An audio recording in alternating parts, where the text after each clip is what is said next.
Assalamualaikum warahmatullahi wabarakatuh. Perkenalkan, nama saya Dewi Sakmal Syafiqal Fari dengan NPM 22520111165. Dalam video ini saya akan menjelaskan tentang analisis peraturan daerah Provinsi Lampung nomor 9 tahun 2022 tentang rencana perlindungan dan juga pengelolaan lingkungan hidup atau bisa disebut RPPLH Provinsi Lampung. Apa sih urgensi peraturan daerah tersebut bagi pelaksanaan otonomi daerah dan juga desentralisasi di daerah tersebut? Peraturan Daerah Provinsi Lampung nomor 9 tahun 2022 tentang rencana perlindungan dan juga pengelolaan lingkungan hidup memiliki urgensi yang signifikan bagi pelaksanaan otonomi daerah dan desentralisasi di wilayah tersebut. Dalam konteks otonomi daerah, peraturan ini memberikan kerangka kerja yang jelas bagi pemerintah untuk mengelola sumber daya alam dan juga lingkungan hidup secara mandiri, sesuai dengan kondisi dan juga kebutuhan lokal.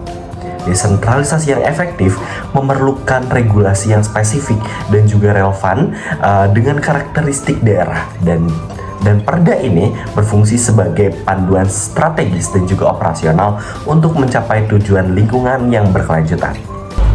Perda ini memiliki beberapa aspek penting, diantaranya adalah peningkatan kapasitas pengelolaan lingkungan. Nah, perda ini mendorong pemerintah daerah untuk meningkatkan kapasitas mereka dalam merencanakan, melaksanakan, dan juga mengawasi kebijakan lingkungan hidup.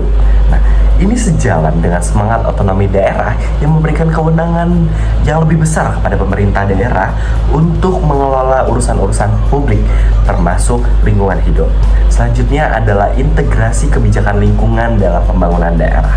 Nah, dalam perda ini memastikan bahwa aspek perlindungan dan juga pengelolaan lingkungan hidup itu terintegrasi dalam seluruh proses pembangunan daerah. Nah, hal ini membantu menjaga keseimbangan antara pembangunan ekonomi dan juga pelestarian lingkungan yang merupakan salah satu tujuan utama dari desentralisasi itu. Nah, selanjutnya adalah pelibatan masyarakat dan juga pemangku kepentingan lokal. Nah, perda ini mendorong partisipasi aktif masyarakat dan pemangku kepentingan lokal dalam proses pengambilan keputusan terkait lingkungan hidup. Ini merupakan prinsip desentralisasi yang menekankan pentingnya keterlibatan publik dalam pemerintahan daerah. Nah, selanjutnya adalah pencegahan dan juga pengendalian kerusakan lingkungan. Dengan adanya regulasi yang spesifik, pemerintah daerah memiliki landasan hukum yang kuat untuk mengambil tindakan preventif dan juga penegakan hukum terhadap aktivitas yang merusak lingkungan. Nah, salah satu bagian penting dari peraturan daerah ini adalah terdapat di dalam pasal 2 yang menyatakan bahwa perlindungan dan juga pengelolaan lingkungan hidup dilaksanakan dengan memperhatikan prinsip-prinsip kehati-hatian, keberlanjutan, dan juga partisipasi masyarakat. Pasal ini menegaskan komitmen untuk menjaga kelestarian lingkungan melalui pendekatan yang komprehensif dan juga inklusif sesuai dengan prinsip-prinsip good governance dalam otonomi daerah. Mengapa sih peraturan daerah tersebut diperlukan bagi Provinsi Lampung? Di sini saya akan menjawab secara filosofis, sosiologis, dan juga secara yuridis. Secara filosofis, perda ini mencerminkan komitmen moral dan juga etika pemerintah dalam menjaga kelestarian lingkungan hidup. Filosofi dasar dari perlindungan lingkungan adalah manusia memiliki tanggung jawab untuk menjaga dan juga melestarikan alam sebagai amanah bagi generasi yang mendatang. Prinsip keberlanjutan yang menjadi dasar perda ini adalah refleksi dari pandangan bahwa lingkungan hidup bukan hanya untuk dimanfaatkan, tapi juga harus dilestarikan. Terdapat dalam pasal 2, perda ini menekankan prinsip kehati-hatian, keberlanjutan, dan juga partisipasi masyarakat.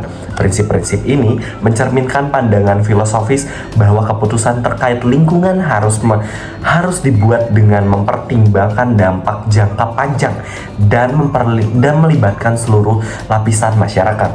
Ini sejalan dengan pandangan ekosentrisme yang melihat manusia sebagai bagian integrasi dan dari ekosistem yang harus hidup harmonis dengan alam. Nah, selain itu filosofi Pancasila, khususnya sila kelima tentang keadilan sosial menjadi landasan bagi perda ini. Perlindungan lingkungan yang efektif akan memastikan bahwa sumber daya alam dapat dinikmati secara adil oleh seluruh masyarakat, bukan hanya oleh generasi saat ini, tetapi juga secara mendatang. Dari perspektif sosiologis, perda ini sangat penting untuk mengatasi berbagai isu sosial yang timbul akibat dari degradasi lingkungan. Masyarakat Provinsi Lampung sangat bergantung pada sumber daya alam, baik dalam pertanian, perikanan, maupun juga pariwisata. Kerusakan lingkungan dapat menyebabkan berkurangnya sumber daya ini, yang pada akhirnya akan mempengaruhi kesejahteraan masyarakat. Terdapat pada pasal 3, perda ini mengatur tentang perlunya peningkatan kualitas lingkungan hidup melalui perencanaan yang terintegrasi dan juga berkelanjutan. Ini berarti bahwa seluruh lapisan masyarakat termasuk kelompok rentan seperti nelayan dan juga petani dilibatkan dalam proses perencanaan dan juga pengelolaan lingkungan. Partisipasi aktif dari masyarakat lokal ini sangat penting untuk memastikan bahwa kebijakan yang diambil sesuai dengan kebutuhan dan juga kondisi lokal. Lebih lanjut, perda ini juga bertujuan untuk meningkatkan kesadaran lingkungan di kalangan masyarakat melalui edukasi dan juga keterlibatan langsung dalam program-program perlindungan lingkungan. Masyarakat akan lebih memahami pentingnya menjaga lingkungan dan akan lebih terdorong untuk berperan aktif dalam upaya konservasi. Secara yuridis, perda ini memberikan dasar hukum yang kuat bagi pemerintah daerah untuk melaksanakan kebijakan perlindungan dan juga pengelolaan lingkungan. Dengan adanya dasar hukum yang jelas, pemerintah daerah memiliki legitimasi untuk mengimplementasikan berbagai program dan juga kebijakan yang bertujuan untuk melestarikan lingkungan. Terdapat dalam pasal 4 hingga pasal 6 menguraikan tentang kewenangan dan juga tanggung jawab pemerintah daerah dalam perlindungan dan juga pengelolaan lingkungan hidup. Ini mencakup perencanaan, pengawasan, dan juga penegakan hukum. Misalnya, dalam pasal 5 menyatakan bahwa pemerintah daerah wajib menyusun rencana perlindungan dan juga pengelolaan lingkungan hidup yang terintegrasi dengan rencana pembangunan jangka menengah daerah atau RPJMD. Ini memastikan bahwa perlindungan lingkungan tidak terpisah dari agenda pembangunan daerah, melainkan menjadi bagian integral dari kebijakan pembangunan. Perda ini memberikan sanksi yang jelas bagi pelanggaran terhadap ketentuan yang diatur. Hal ini penting untuk memastikan bahwa kebijakan yang dibuat tidak hanya bersifat normatif, tapi juga dapat ditegaskan dengan efektif. Pasal 15 dan juga seterusnya menjelaskan berbagai bentuk sanksi dan juga mulai dari administratif dan juga hingga sanksi pidana bagi individu atau entitas yang melanggar peraturan. Aturan apa saja dari peraturan daerah tersebut yang mendukung kemajuan dan juga kesejahteraan daerah? Nah, di sini saya akan memberikan beberapa pasal yang mendukung kemajuan dan juga kesejahteraan dari daerah tersebut. Nah, terdapat dalam pasal 3 tentang prinsip-prinsip perlindungan dan juga pengelolaan lingkungan hidup. Nah, pasal ini menegaskan pentingnya prinsip-prinsip dasar yang menjadi landasan dalam perlindungan dan juga pengelolaan lingkungan hidup. Nah, di dalam beberapa prinsip tersebut disebutkan adalah yang pertama, prinsip kehati-hatian. Nah, prinsip ini menghindari dampak negatif lingkungan yang tidak diinginkan melalui tindakan yang proaktif. Selanjutnya adalah prinsip keberlanjutan, dan yang ketiga adalah partisipasi masyarakat. Dengan mengutamakan prinsip-prinsip di atas, daerah dapat memastikan bahwa setiap kebijakan lingkungan mendukung pembangunan berkelanjutan dan juga inklusif yang pada gilirannya meningkatkan kesejahteraan masyarakat. Selanjutnya ada di pasal 5. Nah, di pasal 5 ini menjelaskan tentang integrasi dengan rencana pembangunan daerah. Nah, disebutkan dalam ayat 1 tentang pemerintah daerah menyusun RPPLH yang terintegrasi dengan RPJMD. Nah, terdapat juga pada ayat 2 yang berbunyi RPPLH harus membuat rencana strategis perlindungan dan juga pengelolaan lingkungan hidup yang selaras dengan tujuan pembangunan daerah. Nah, integrasi ini memastikan bahwa aspek lingkungan hidup tidak terpisahkan dari rencana pembangunan daerah, sehingga semua program pembangunan memperhatikan aspek pelestarian lingkungan. Hal ini penting untuk menciptakan pembangunan yang berkelanjutan dan juga meningkatkan kesejahteraan masyarakat dengan mengurangi potensi konflik antara pertumbuhan ekonomi dan juga perlindungan lingkungan. Selanjutnya terdapat dalam pasal 10 yang menjelaskan tentang pengelolaan sumber daya alam. Nah, di pasal ini di ayat 1 dijelaskan bahwa pemerintah daerah wajib mengelola sumber daya alam secara berkelanjutan. Di pasal 2 juga berbunyi pengelolaan tersebut harus memperhatikan daya dukung dan juga daya tampung lingkungan hidup. Nah, dengan mengelola sumber alam secara berkelanjutan, daerah dapat menghindari eksploitasi berlebihan yang dapat merusak lingkungan. Pengelolaan yang bijak ini mendukung kesejahteraan jangka panjang masyarakat melalui pemanfaatan sumber daya alam yang berkelanjutan. Selanjutnya terdapat pada pasal 12 tentang partisipasi masyarakat dan juga pelibatan pemangku kepentingan.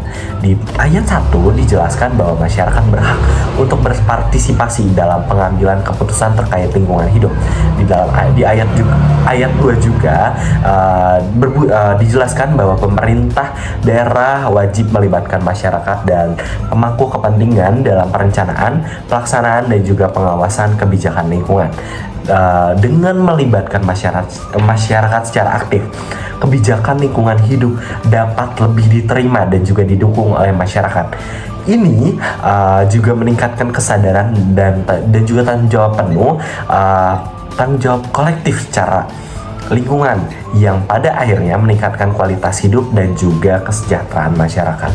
Selanjutnya terdapat dalam pasal 15 yang menjelaskan tentang pendanaan yang diperlukan untuk mendukung kegiatan perlindungan dan juga pengelolaan lingkungan hidup. Di ayat 1 dijelaskan bahwa pendanaan dapat berasal dari APBD, APBN, serta sumber dana lain yang sah. Di ayat 2, pemerintah dijelaskan juga pemerintah daerah dapat menggalang partisipasi pihak swasta dan juga masyarakat dalam pendanaan. Dengan adanya pendanaan yang jelas dan berbagai sumber yang dapat diandalkan, pemerintah daerah memiliki kapasitas finansial yang memadai untuk menjalankan program-program lingkungan yang penting. Partisipasi pihak swasta dan juga masyarakat dalam pendanaan juga membuka peluang untuk kemitraan yang dapat mendukung kemajuan daerah secara keseluruhan. Mengapa daerah lain perlu membuat perda yang sama seperti Perda Provinsi Lampung nomor 9 tahun 2022 tentang perencana perlindungan dan juga pengelolaan lingkungan hidup, Nah, terdapat beberapa alasan kenapa sih daerah lain perlu membuat perda yang sama. Nah, yang pertama adalah keberlanjutan lingkungan. Nah, keberlanjutan lingkungan adalah kunci untuk memastikan bahwa sumber daya alam yang ada dapat terus dimanfaatkan oleh generasi sekarang tanpa mengorbankan kebutuhan generasi yang mendatang. Dengan memiliki peraturan yang jelas tentang perlindungan dan juga pengelolaan lingkungan, daerah dapat mengurangi resiko kerusakan ekosistem, penurunan kualitas air dan juga udara, serta kehilangan keanekaragaman hayati. Selanjutnya adalah kesejahteraan masyarakat. Perda yang mengatur perlindungan dan juga pengelolaan lingkungan hidup dapat mencegah dampak negatif terhadap kesehatan masyarakat yang timbul dari polusi udara, air, dan juga tanah. Selain itu, sumber daya alam yang dikelola dengan baik dapat meningkatkan mata pencarian masyarakat yang bergantung pada sektor pertanian, perikanan, dan juga pariwisata. Misalkan, pada pasal-pasal yang mendorong pengelolaan sumber daya alam secara berkelanjutan akan memastikan bahwa komunitas lokal tetap dapat menikmati manfaat ekonomi dari lingkungan mereka dalam jangka panjang. Nah, selanjutnya perda ini juga mendorong partisipasi aktif masyarakat dalam perlindungan dan juga pengelolaan lingkungan hidup seperti yang diatur pada pasal 12 Perda Provinsi Lampung. Partisipasi masyarakat tidak hanya meningkatkan efektivitas implementasi kebijakan lingkungan, tapi juga masyarakat terlibat langsung dalam proses pengambilan keputusan. Mereka lebih cenderung mendukung dan juga mematuhi peraturan yang ada. Selain yang keempat adalah perencanaan dan juga pengelolaan terpadu. Nah, di dalam alasan ini, integrasi antara LPPLH dengan rencana pembangunan daerah lainnya seperti yang diatur dalam pasal 5 memastikan bahwa setiap aspek pembangunan daerah memperhatikan pelestarian lingkungan. Hal ini membantu untuk menghindari konflik antar tujuan pembangunan daerah dapat mengembangkan strategi yang holistik dan juga komprehensif untuk mencapai tujuan pembangunan yang berkelanjutan. Selanjutnya adalah legitimasi dan juga kepastian hukum. Nah, dasar hukum yang kuat untuk perlindungan dan juga pengelolaan lingkungan hidup memberikan legitimasi dan juga kepastian hukum bagi pemerintah daerah dalam menjalankan kebijakan lingkungan. Peraturan yang jelas dan juga tegas seperti yang diuraikan pada pasal 15 tentang pendanaan memungkinkan daerah untuk mengalokasikan sumber daya yang cukup dan juga melibatkan berbagai pemangku kepentingan dalam pelestarian lingkungan. Ini juga mempermudah penegak hukum terhadap pelanggaran lingkungan sehingga dapat memberikan efek yang jerak bagi pihak-pihak yang tidak bertanggung jawab. Ya, mungkin cukup dari saya tentang penjelasan Peraturan Daerah Provinsi Lampung nomor 9 tahun 2022 tentang rencana perlindungan dan juga pengelolaan lingkungan hidup. Kurang lebihnya mohon maaf. Wassalamualaikum warahmatullahi wabarakatuh.